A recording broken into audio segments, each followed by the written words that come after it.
bahwa pemutihan Ya. utang peserta BPJS Kesehatan, pemutihan utang peserta BPJS Kesehatan akan segera dilakukan dengan melalui registrasi ulang kepada para peserta BPJS Kesehatan untuk bersiap-siap registrasi ulang, dan registrasi ulang itu membuat para peserta aktif kembali. Kemudian kegiatan-kegiatan pelatihan bahasa bagi pasar luar negeri yang sangat besar jumlahnya. Salah satunya adalah para lulusan SMA dan SMK yang mau keluar negeri dipersiapkan beasiswa khusus. Insya Allah akan disiapkan 12 triliun untuk pelatihan dan peningkatan mutu bahasa para calon-calon tenaga kerja yang bekerja dengan pasar luar negeri. Tambahan untuk pakaian bekas. Oke, ya makasih. Kami tadi baru saja habis rapat terbatas dengan Pak Presiden dan bersama dengan Pak Menko, dan ada beberapa petunjuk dan arahan dari beliau. Yang pertama, saya menambahkan yang terkait mengenai barang bekas. Jadi salah satu petunjuk dan arahan dari Presiden juga adalah bahwa pada saat kita melakukan penindakan pembatasan terhadap barang-barang bekas, baju-baju bekas yang masuk, arahan dari Pak Presiden juga mempertimbangkan dan memikirkan substitusi produk. Jadi misalnya pada saat pengusaha-pengusaha mikro ini, mereka selama ini menjual barang-barang bekas, pada saat ditutup pastikan konsekuensinya mereka tidak akan ada barang jualan lagi. Nah, ditugaskan kepada kami Kementerian UMKM untuk segera menindaklanjuti substitusi produk-produk barang yang akan menggantikan para pengusaha-pengusaha di beberapa daerah-daerah thrifting ini, untuk dia juga bisa berjualan produk-produk lokal domestik kita. Jadi arahnya adalah bagaimana pengusaha-pengusaha mikro yang selama ini melakukan penjualan thrifting, dia juga bisa berganti menjual produk-produk lokal ciptaan anak-anak bangsa dari produsen-produsen pengusaha mikro dan kecil yang ada di Indonesia. Itu petunjuk dan arahan dari Pak Presiden. Artinya kita tetap memikirkan solusi bagaimana mereka juga bisa melanjutkan usahanya pada saat thrifting ini juga ditindaklanjuti. Lalu yang kedua adalah petunjuk dari Pak Presiden untuk segera mempercepat realisasi pembentukan sistem satu data terintegrasi, yaitu Sapa UMKM.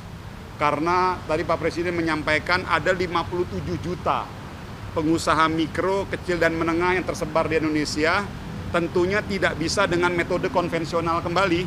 Jadi harus menggunakan metode teknologi dan digitalisasi untuk memberikan pelayanan dan perlindungan, baik itu terkait perizinan, pemberian akses perizinan, pemberian akses pembiayaan, pemberian akses pemasaran produk dan lain sebagainya, dibuat menjadi satu sistem yang terintegrasi, yang tadi petunjuk Pak Presiden yang sekarang sedang kita bangun, yaitu namanya Sapa UMKM. Dan Pak Presiden tadi menegaskan segera direalisasikan, insya Allah akan kita realisasikan segera dengan cepat.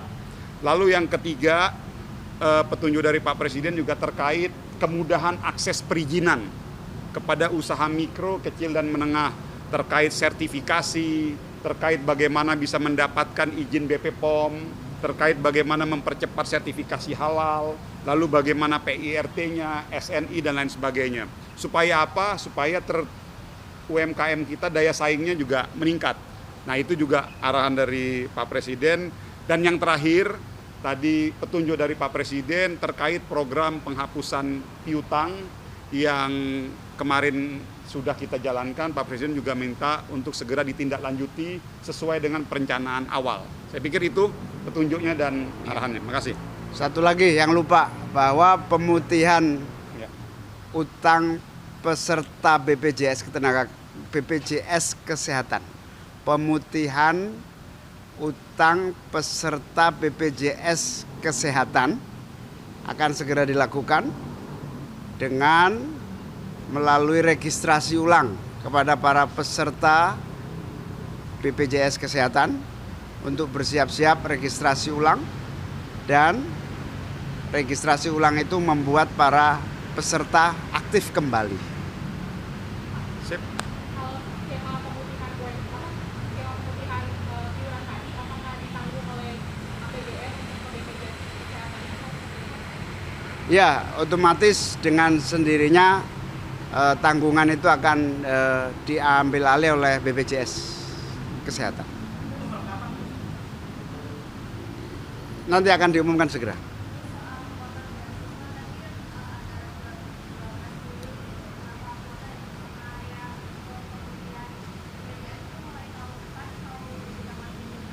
Akhir tahun ini untuk BPJS Kesehatan, untuk beasiswa dimulai akhir tahun ini dengan jumlah tertentu semaksimal mungkin, dan akan dimulai lebih besar lagi pada bulan Januari.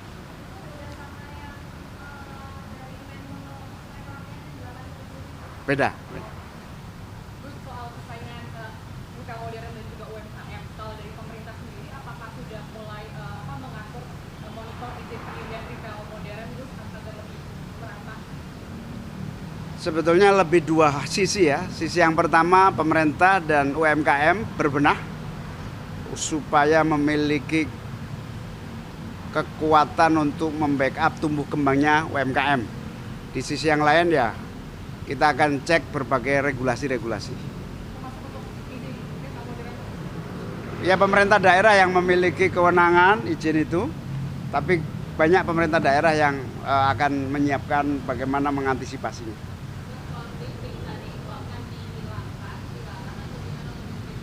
Dilarang. Iya. Jadi gini, secara aturan tidak boleh melakukan impor barang bekas. Itu dulu, ini aturan ya. Namun kan di sisi lain, pemerintah juga tidak bisa membiarkan begitu saja kepada pengusaha-pengusaha yang memang sudah menjalankan. Jadi petunjuk dari Pak Presiden kepada Kementerian UMKM dalam hal ini saya, dikomandani oleh beliau, Pak Menko, agar menyiapkan solusi agar mereka tetap bisa berjualan. Namun diarahkan yang dijual adalah produk-produk dalam negeri kita. Jadi contoh kayak misalnya teman-teman yang ada di Senen, di Pasar Senen, ya nanti kita dorong mereka tetap bisa berjualan, tapi yang dijual adalah produk-produk dalam negeri kita. Masih banyak kok produk-produk dalam negeri kita kayak baju-baju kita yang bagus-bagus, dan bahkan teman-teman distro di Bandung itu aja mereka sekarang lagi, ya artinya produk-produknya bagus-bagus semua kayak baju-baju itu. Jadi didorong ke arah sana. Jadi supaya produk lokal kita juga tidak, artinya mempunyai pasar, jadi punya market dan juga bisa mendapatkan akses penjualan di dalam negeri kita. Kenapa?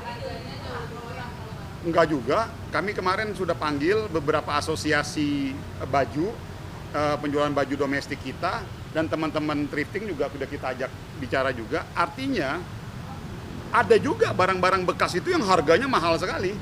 Karena kan itu kan nggak ada aturan gitu, bebas saja kan, penentuan harganya kan tergantung pedagang. Jadi maksud saya tolong begini ya, teman-teman harus paham, kita semua ada kepentingan yang lebih besar, yaitu menjaga produksi dalam negeri kita, menjaga UMKM domestik kita, menjaga UMKM yang memang dia memproduksi produk-produk di dalam negeri. Dan menurut kita pada saat akses pasarnya dikasih kesempatan, dan mereka bisa bersaing kok dari segi harga, kualitas, model, fashion, segala macam. Jadi semangat itu yang mau kita dorong ya. Jadi tolong teman-teman tolong dipahami, jangan dibenturkan. Tapi di sisi lain kita harus jaga juga eksistensi para pedagang-pedagang thrifting yang memang dia sudah beraktivitas di situ. Jadi kita akan cari solusi terbaiknya agar mereka tetap bisa beraktivitas ekonomi. Oke?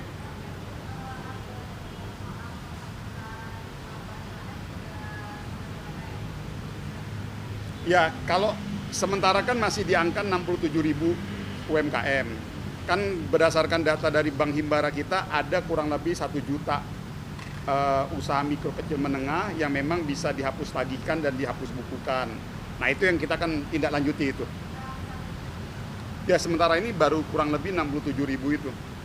Makanya tadi perintah dari Pak Presiden, karena regulasinya juga sudah siap semuanya, Pak Presiden minta itu ditindaklanjuti. Oke, terima kasih. Sip. Ketika ada sesuatu yang tidak benar, kita suarakan. Ya bagaimana semua terangin dia sedungu ini? Ini manusia pecundang yang sangat merugikan bangsa kita ini. Saatnya jadi member eksklusif di channel YouTube Official iNews. Tantang lagi para tambah sumpah di atas Al-Quran. Dia pengen masuk TV. Konten-konten premium yang tidak tayang di TV. Live interaction. Halo pemirsa iNews, ini baru selesai. Emoji dan badge spesial. Reakses konten pilihan. Klik YouTube Official iNews. Join member hanya Rp10.000 per bulan.